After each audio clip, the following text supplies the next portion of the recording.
Hi friends and good morning my dear students. कैसे हैं आप लोग? Welcome back to Tahir sir's academy.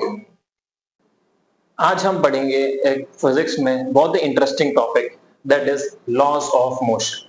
Before starting the topic there are some very important factors which you need to understand. आप देखेंगे ना, जो physics का branch है मैकेनिक्स का, ओके, इसमें एक है kinematics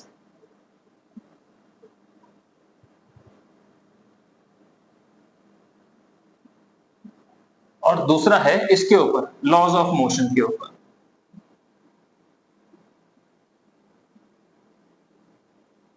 this kinematics and this laws of motion बहुत ही ज्यादा इंटर रिलेटेड है, बट दोनों में डिफरेंस भी है। डिफरेंस समझते हैं। इसको समझने के लिए हम लोग कॉज एंड इफेक्ट को समझेंगे। एक होता है कॉज और एक होता है effect. What does cause means? Cause वो चीज होता है जिसके हम लोग बारे में जब बात करेंगे तो रिलेटेड, फॉर एग्जाम्पल एक ऑब्जेक्ट है, ऑब्जेक्ट जब मोशन में आया, ठीक है, इसने इसको मोशन में लाया किसने, ये आपको कॉज बताएगा। और ऑब्जेक्ट जब मोशन में है, वो मोशन में रहने वाली चीज, उसमें क्या क्या क्वांटिटी है, एक्सेलरेशन, वेलोसिटी, स्पीड, वो इफेक्ट बेस है। समझ में आया? कॉज और इफेक्ट बेस। तो काइनेमैटिक्स जो है ये हमारा इफेक्ट बेस है,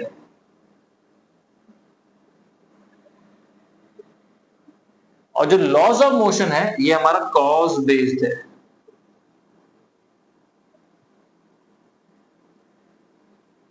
ठीक है, एंड इन दोनों का रिलेशन भी इंटर रिलेटेड है बहुत सारी जगह पे, but here will understand the difference. Okay, kinematics is effect based. तो स्टडी काइनेमैटिक्स की जो होगी वो किससे रिलेटेड होगी? स्पीड से रिलेटेड होगी, वेलोसिटी से रिलेटेड होगी, डिस्प्लेसमेंट से होगी, एक्सेलरेशन से होगी। But if I talk about this cause based, तो laws of motion specifically which are nothing but Newton laws of motion, ये पूरा का पूरा कॉज बेस्ड रहेगा, जिसमें हम लोग ओवरऑल फोर्स की बात करेंगे कि उसको मोशन में लाने के पीछे रिस्पॉन्सिबल कौन सा फोर्स है। Okay, so laws of motion famously called as NLM, Newton's laws of motion. इसको ऐसे याद करोगे तो अच्छा रहेगा। इसमें आप क्या पढ़ेंगे? द बेसिक थिंग, न्यूटन के कितने लॉज हैं? ठीक है, we know there are 3 laws, you have studied that in your school times. अब ये जब चीज लॉ बनती है तो ये भी ध्यान में रखो, लॉ बनने से पहले बहुत सारे प्रोसेस को होके गुजरती है। सबसे पहले साइंटिस्ट जब चीज को सोचता है उसको हम लोग assumption बोलते हैं, और वो assumption को जब वो एक बुक फॉर्म में या कोई भी रखता है, किसी के सामने प्रपोज करता है, उसको थियरी बोलते हैं। फिर वो थियरी को कंपेयर करते हैं नेचर के साथ, और जब थियरी नेचर के साथ हैंड इन हैंड जाती है तब जाके हम लोग उसको बोलते हैं कि वो लॉ बन चुका है। तो ये न्यूटन के लॉज जो है ये अल्टीमेट है, ये नेचर के साथ जाते हैं। हाँ, कोई कोई सिचुएशन ऐसी है जहां में न्यूटन के लॉज फिट नहीं हो पाते हैं, वो सिचुएशन में हम लोग डिस्कस करेंगे। ओके, न्यूटन के लॉज मेजरली फोकस किए थे फोर्स को। ये फोर्स अपने आप में बहुत बड़ा ब्रांच है फिजिक्स का। न्यूटन के पहले 3 लॉ समझ लेते हैं, फर्स्ट, सेकंड एंड थर्ड। पहला लॉ क्या है न्यूटन का? पहला law, the statement goes as every object, कहीं की जगह आता है एवरी इनैनिमेट बॉडीज। ये इनैनिमेट बॉडीज का मतलब क्या होता है? It is by default related to object only, मतलब नॉन लिविंग थिंग की बात कर रहा हूं। बात होगी किसकी होगी? ये डस्टर की बात होगी, ये मार्कर की बात होगी, ऑब्जेक्ट की बात होगी, व्हीकल की बात होगी, नॉन लिविंग थिंग्स की बात होने वाली है यहाँ पे। तो ये जो न्यूटन के लॉज है ये नॉन लिविंग थिंग्स को फोकस करके बनाए गए हैं। So every inanimate bodies continues to be in a state of rest और यूनिफॉर्म मोशन। मतलब जो ऑब्जेक्ट है न्यूटन के पहले लॉ के हिसाब से, या तो वो खुद से रेस्ट पे रहेगा ऑन इट्स ओन, या तो वो मोशन में रहेगा। वो भी कौन सा मोशन? Uniform motion.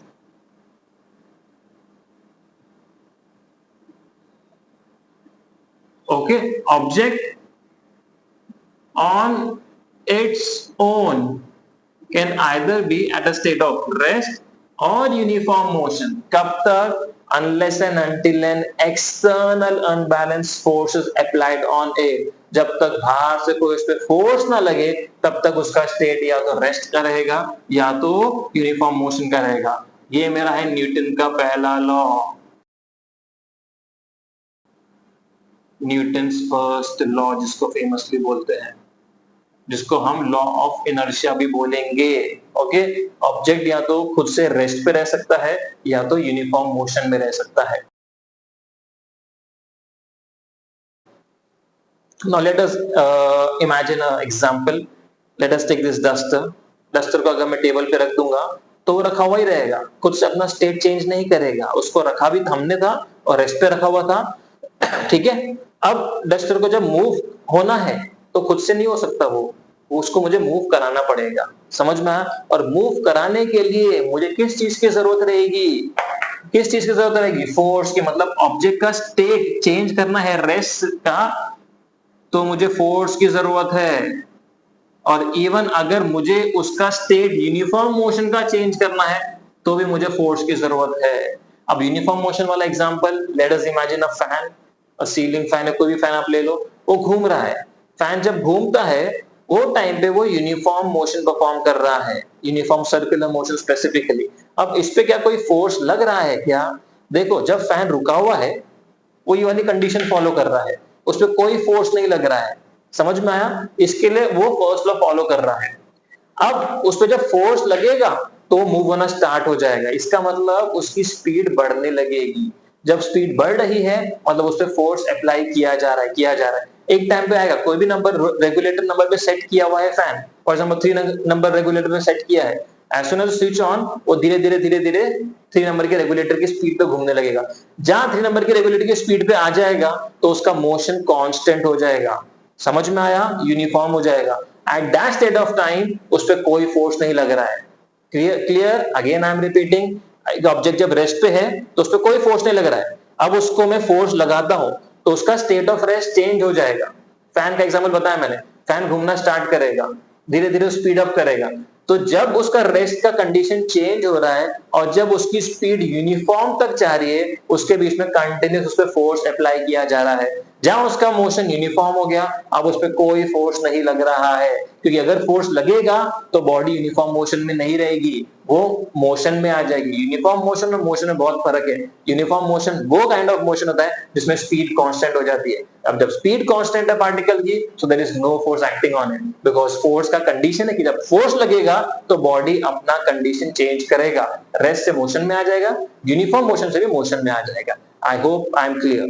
इसमें हम लोग और थोड़ा डीपली जाते हैं। इसमें एक टेबल है, टेबल के ऊपर मैं एक ब्लॉक रखता हूं, ये डस्टर ही ले लो, ठीक है, ये कोई ब्लॉक ले लो। अब मुझे बताओ, ये 5 kg का ब्लॉक है, क्या इस ब्लॉक पे कोई फोर्स लग रहा है क्या? फोर्स, सोचो, 2 फोर्स लग रहे हैं। कौन सा? एक नीचे की तरफ डाउनवर्ड फोर्स जिसको हम लोग ग्रेविटेशनल फोर्स mg से डिनोट करेंगे, वेट ऑफ एन ऑब्जेक्ट, और एक नॉर्मल फोर्स भी है जो ऊपर की तरफ लग रहा है ना? नॉर्मल क्या होता है? Normal is that kind of force जो सरफेस को परपेंडिकुलर एक्ट करता है। ठीक है, इसको और डीप में हम लोग पढ़ेंगे जब मैं फोर्सेस का पूरा टॉपिक लूंगा ना। फिलहाल हम लोग न्यूटन के लॉज डिस्कस करेंगे, उसके बाद न्यूटन के लॉज जो फोकस करते हैं मेजरली फोर्स के ऊपर, उसको डिस्कस करेंगे फोर्स क्या है। यहां समझ लो कि ऑब्जेक्ट जब रखा हो या कोई भी ऑब्जेक्ट आप कोई सरफेस पे रखते हो, उस पर 2 फोर्स बाय डिफॉल्ट एक्ट होते हैं।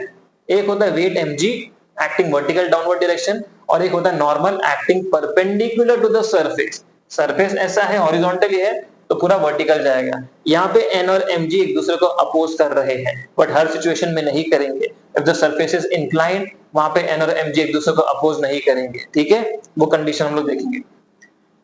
तो अब मुझे ये बताओ, क्या ये वाला चीज न्यूटन का पहला लॉ ओबे कर रहा है क्या? क्या इस पे कोई फोर्स नहीं लग रहा है? फोर्स लग रहा है। न्यूटन का स्टेटमेंट वापस से बोलता हूं मैं कि न्यूटन का फर्स्ट लॉ का स्टेटमेंट क्या है? every bodies, every object continues in a state of rest or uniform motion unless and until an external unbalanced force is applied on it. इस पे एक्सटर्नली 2 फोर्स लग रहे हैं, बट यहाँ पे जब मैं बात करूंगा ना तो मैं ओवरऑल सब फोर्सेस की बात करूंगा।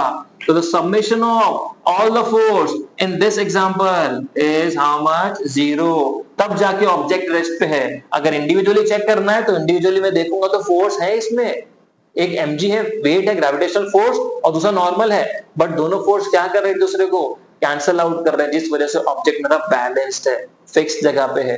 ठीक है, तो इसमें ये नहीं बोलना, ये बोलना गलत रहेगा कि फोर्स नहीं लग रहा है। ये बोलो कि जितने भी फोर्सेस है सब लगने के बाद सबका मैग्नीट्यूड इक्वल एंड ऑपोजिट है, तब जाके उसका वैल्यू 0 मिल रहा है ना। n क्या करेगा, mg को कैंसिल आउट करेगा, ऑब्जेक्ट रेस्ट पे रहेगा। तो फर्स्ट लॉ की कंडीशन याद रखो, very important condition.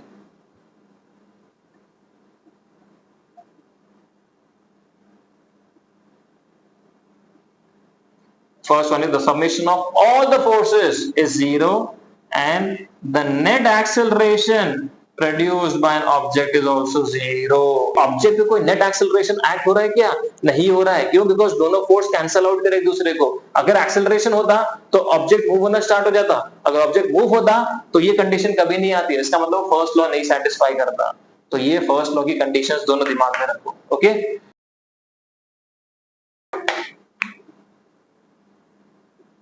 first we'll understand the statement। laws are very precisely formed। Okay, उनका जो स्टेटमेंट रहेगा ना, हर एक वर्ड इंपॉर्टेंट होता है उसका, तो वर्ड को समझने की जरूरत है। सेकेंड लॉ क्या है, ये भी आपने पढ़ा है 9th स्टैंडर्ड में। ये बता रहा है मोमेंटम से रिलेटेड। फर्स्ट से रिलेट करके सेकंड पे आता हूं। फर्स्ट पे क्या था, ऑब्जेक्ट लिया था, उसका स्टेट था रेस्ट या यूनिफॉर्म मोशन, वो वहीं पे रहेगा, खुद से चेंज नहीं करेगा। अब उसका स्टेट चेंज करने के लिए मुझे किस चीज की जरूरत है? न्यूटन ने बोला पहले लॉ में, एक्सटर्नल फोर्स की जरूरत है। अब व्हाट इफ मैंने एक्सटर्नल फोर्स लगा दिया तो क्या होगा, वो सेकेंड लॉ बताता है।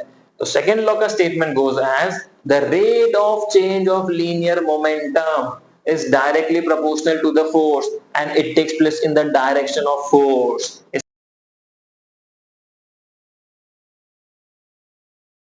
इसका मतलब कि बॉडी का जो मोमेंटम है वो चेंज हो रहा है, और किस वजह से चेंज हो रहा है? फोर्स की वजह से चेंज हो रहा है जो उस पे लग रहा है। और वो ऑब्जेक्ट कौन से डायरेक्शन में मूव होगा? वही डायरेक्शन में मूव होगा जहां पे आपने फोर्स लगाया है। Very easy, now let us understand that. ठीक है, मोमेंटम क्या होता है? मोमेंटम किससे डिनोट करते हैं? P से डिनोट करते हैं। उसका फॉर्मूला क्या होता है? मास टाइम्स वेलोसिटी। अब बोला गया है, ये जो लॉ का स्टेटमेंट है यहां पे मैंने हाईलाइट किया हुआ हूं, please copy this down. Law में क्या बोला गया है? मोमेंटम किससे डिनोट करते हैं? P से डिनोट करते हैं। मोमेंटम क्या हो रहा है? चेंज हो रहा है ना। स्टार्टिंग में क्या लिखा है? The rate of change, the rate of change, the rate of change. ये रेट ऑफ चेंज का मतलब क्या होता है? कि टाइम के रिस्पेक्ट में चेंज हो रहा है, और चेंज क्या हो रहा है? मोमेंटम चेंज हो रहा है। तो इस मैथमेटिकल स्टेप्स में लिखने की कोशिश करूंगा कि बॉडी का momentum, the rate of change, rate होता है विद रिस्पेक्ट टू टाइम। तो बॉडी का मोमेंटम क्या हो रहा है? चेंज हो रहा है। तो जब भी कोई चीज चेंज होती है टाइम के रिस्पेक्ट में, उसको हम लोग d/dt से डिनोट करते हैं। इसका मतलब होता है रेट ऑफ चेंज। याद रखो, आइदर इस ऐसा लिख सकते हैं हम लोग, या दूसरा कंडीशन है del/del t, ऐसा भी लिख सकते हैं। इसका मतलब होता है द रेट ऑफ चेंज। तो क्या चेंज हो रहा है यहाँ पे? मोमेंटम। सो अब क्या लिखूंगा? The rate of change of momentum is directly proportional to the applied force and takes place in the direction of force। ये पूरा लॉ है। बॉडी का मोमेंटम कब चेंज होगा? फोर्स लगाने पे। Again I take the example of fan. जब fan को स्विच ऑन करा, जब रेस्ट पे था, फर्स्ट लॉ फॉलो करा था। जैसे मैंने फोर्स लगाया, उसने अपना मोमेंटम चेंज किया। फोर्स लगाने पे ऑब्जेक्ट का मोमेंटम चेंज होने लगा, और वो ऑब्जेक्ट का मोमेंटम चेंज करना मतलब उसकी कुछ ना कुछ इनिशियल स्पीड होगी ना, इनिशियल से वो धीरे धीरे बढ़ाएगा अपनी स्पीड और फाइनल तक पहुंचेगा। और वो जो इनिशियल से लेके स्पीड फाइनल तक पहुंच रही है, मास को कंसीडर करके, वो मोमेंटम कहलाता है। और मोमेंटम को चेंज करने के पीछे रिस्पॉन्सिबल कौन है? फोर्स रिस्पॉन्सिबल है। So dp/dt is proportional to F, which is read as the rate of change of momentum is proportional to force and takes place in direction of force। अब momentum जब change हो रहा है तो initial momentum को मैं p1 से denote करता हूं और फाइनल मोमेंटम को p2 से डिनोट करता हूं। ठीक है, तो इसको दूसरे अंदाज में हम लोग ऐसे भी लिख सकते हैं, is proportional to F। अब p2 क्या है? Final momentum mass into final velocity. p1 क्या है? Initial momentum mass into initial velocity upon t is equal to constant term आ जाएगा इनटू f। ये जो कांस्टेंट है उसको हटा देता हूं मैं 1 लेके, तो मुझे क्या यहाँ पे m कॉमन आ जाएगा, v minus u upon t बचा इज इक्वल टू f, जहां पे k का वैल्यू मैंने 1 ले लिया हूं। v minus u upon t, इसको कैसे पढ़ेंगे? जैसे इसको rate of change of momentum पढ़ते हैं, तो इसको कैसे पढ़ेंगे? v is final velocity, u is initial velocity, so this basically becomes change in velocity. तो वेलोसिटी चेंज हो रही है टाइम के हिसाब से, तो क्या बनेगा? Rate of change of velocity क्या बनता है? एक्सेलरेशन, तब जाके फोर्स का फॉर्मूला जो सेकंड लॉ से मुझे मिलता है वो क्या मिलता है, force is mass times acceleration. Very important, please note this down. ठीक है, अब देखते हैं इसका एग्जांपल लेता हूं, वो ऑब्जेक्ट का ही ले लेते हैं। अब क्या हो गया, ऑब्जेक्ट है, कहां पे है, टेबल पे रखा हुआ है, कितने केजी का है, 5 केजी का है। क्या कर रहा हूं अब मैं, इसमें दो फोर्स तो बाय डिफॉल्ट थे ना, एक mg था और एक नॉर्मल था। ये दोनों फोर्स क्या थे, आपस में कैंसल आउट कर रहे थे, इसलिए ऑब्जेक्ट रेस्ट पे था। अब इस पे फोर्स लग गया है, तो लेट अस इमेजिन कि एक डायरेक्शन से फोर्स लग रहा है जिसको हम लोग अप्लाइड फोर्स बोलेंगे। उसका क्या वैल्यू ले लेता हूं, उसका 5 न्यूटन ले लेता हूं value. Okay, let us imagine अब 5 न्यूटन का फोर्स लग रहा है, अब बॉडी मूव होने लग जाएगी। अब मूव हो रही है तो किस पे मूव हो रही है, सरफेस से मूव हो रही है। तो जब सरफेस पे कोई ऑब्जेक्ट मूव होता है तो और एक फोर्स जनरेट होता है ना, वो कौन सा फोर्स है, सोचो सोचो, come on, start thinking. Very good, frictional force. तो फ्रिक्शनल फोर्स क्या होता है, what is friction, friction which opposes the relative motion when two comes in contact with each other, two surface। समझ में आया। तो जब ऑब्जेक्ट आगे जाएगा ना तो उस पर फ्रिक्शन पीछे की तरफ एक्ट करेगा, इसलिए कोई भी ऑब्जेक्ट जब मोशन में उसको लेके जाते हो ना आप, तो इवेंचुअली वो रुक जाता है, और रुकने के पीछे रिस्पॉन्सिबल कौन है, फ्रिक्शन उसको अपोज कर करके रुकाता है। Getting the idea clear, friction क्या है, कैसे डिपेंड होता है, वो अलग लेक्चर में लोग डिटेल मैनर में करेंगे। एज ऑफ नाउ फिलहाल ये ध्यान रखो कि फ्रिक्शन एक अपोजिंग मोशन होता है, जब दो सरफेस कांटेक्ट में आते हैं और एक भी सरफेस मूव होगा दूसरे के हिसाब से, तब जाके फ्रिक्शन डेवलप होगा। तो अब यहाँ पे कितने फोर्स हो गए, टोटल 4 फोर्स हो गए, N, mg frictional force and applied force. ठीक है, यहाँ पे फाइंड करने क्या बोलेगा एग्जांपल में, आपको सीधा बोलेगा फाइंड द नॉर्मल, नॉर्मल का वैल्यू निकालने बोलेगा आपको। अब कैसे निकालेंगे, लेट अस सी। ठीक है, अपने को क्या क्या चीज दी है,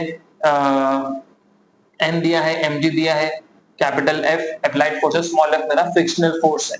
ठीक है, नॉर्मल फाइंड करना है मुझे, तो n इक्वल्स mg, समझ में आया। नॉर्मल भी फाइंड करने बोलेगा और इवन फ्रिक्शनल फोर्स भी फाइंड करने बोल सकता है, और उसके अलावा एक्सेलरेशन भी फाइंड करने बोल सकता है ऑब्जेक्ट का। समझ में आया, 3 चीज फाइंड करने बोल सकता है मुझे। नॉर्मल कैसे ढूंढूंगा मैं, n इक्वल्स mg से ढूंढूंगा। तो n क्या है, m मतलब मास, मास दिया ऑब्जेक्ट का कितना दिया, 5 kg ना। g कितना होता है, acceleration due to gravity, sometimes we take 9.8, sometimes we take 10, जो भी लेना है लो, या फिर दिया रहेगा जो वो ही लो। 9.8 लोगे तो आपको नॉर्मल 49 न्यूटन आएगा, और अगर 10 लोगे तो आपको 50 न्यूटन आएगा। तो ये मेरे को नॉर्मल फोर्स का वैल्यू मिल गया। अप्लाइड फोर्स का वैल्यू दिया है, फ्रिक्शनल फोर्स का फाइंड करना है। कैसे करेंगे देखो, अब ये वर्टिकल कंपोनेंट तो इजी है, हॉरिजॉन्टल कंपोनेंट का मैं अलग से डायग्राम बनाता हूं वापस से। ये बॉडी पे फोर्स अप्लाई हो रहा है, फ्रिक्शन लग रहा है ये तरफ, और बॉडी एक्सेलरेट किस तरफ होगा, ये तरफ एक्सेलरेशन होगा ना उसका। So acceleration will be over here. 5 KG का मास का ऑब्जेक्ट है, तो इक्वेशन क्या बनेगा, इक्वेशन देखो अच्छे से क्या बनेगा, कैपिटल F जो यहां जा रहा है, जो फ्रिक्शन को अपोज कर रहा है, तो माइनस F इक्वल्स ma। समझ में आया इक्वेशन कैसे बनाया मैंने, देखो वापस समझा रहा हूं। इसको बोलते हैं free body diagram. Free body diagram से ही आप इक्वेशन को रिजॉल्व कर सकते हो और you can get the desired answer. अब वर्टिकल फोर्स तो इजीली बैलेंस थे, ठीक है, इसके लिए उनका आंसर डायरेक्टली आ गया। अब हॉरिजॉन्टल फोर्सेस 2 हैं, समझ में आया, और उसमें भी आप देख रहे हो दोनों का डायरेक्शन ऑपोजिट है। अप्लाइड फोर्स में ऑब्जेक्ट को जब धक्का दूंगा ये डायरेक्शन में, तो वो मेरा अप्लाइड फोर्स है जो कैपिटल F है। फ्रिक्शन क्या कर रहा है, उसको अपोज कर रहा है, इसके लिए F माइनस स्मॉल f आया, where small f is friction, equals to object है, एक्सेलरेट तो होगा ना, इस तरफ एक्सेलरेट होगा in the direction of applied force capital F है, इसके लिए वो तरफ एक्सेलरेट हो रहा है, इसके लिए इक्वल्स टू ma। अब सबकी वैल्यू, मुझे एक्सेलरेशन ढूंढना है ना, कैसे ढूंढूंगा, वैल्यू है मेरे पास, हाँ यहाँ पे और एक चीज की वैल्यू दी रहेगी आपको, कोएफिशिएंट ऑफ स्टैटिक फ्रिक्शन दिया रहेगा म्यू एस क्या होता है, ये कोएफिशिएंट ऑफ स्टैटिक फ्रिक्शन होता है, जो सरफेस कांटेक्ट में आते हैं ना आपस में, उसका वैल्यू रहता है, उसका वैल्यू 0.2 ले लेता हूं। तो ये स्मॉल f कैसे फाइंड करूंगा मैं, स्मॉल f होता है mu S into N equals ma। अब n तो फाइंड कर लिया हूं मैंने, 50 न्यूटन, वो यहां पुट करूंगा, 50 इंटू 0.2 कितना हो जाएगा, तो f minus 50 into 0.2 is how much 10 है ना 52 से 100 होता है लेकिन 0.2 है तो 10 हो गया इक्वल्स टू मास और कैपिटल एफ का वैल्यू मुझे दिया है 5 बोला है equals to mass into acceleration और मास भी दे ऑब्जेक्ट का 5 इनटू ए ठीक है अप्लाइड फोर्स में 15 कर देता हूं ये चेंजेस करता हूं मैं तो ये कितना हो जाएगा 15 माइनस 10 कितना होगा 5 हो जाएगा इक्वल्स 5 इंटू ए तो ए कितना मिला मुझे 5/5 तो ए बिकम्स 1 मीटर पर सेकेंड स्क्वायर तो ऑब्जेक्ट कितने से एक्सेलरेट हो रहा है 1 मीटर पर सेकेंड स्क्वायर से एक्सेलरेट हो रहा है समझ में आया आप लोग को तो ये सेकेंड लॉ है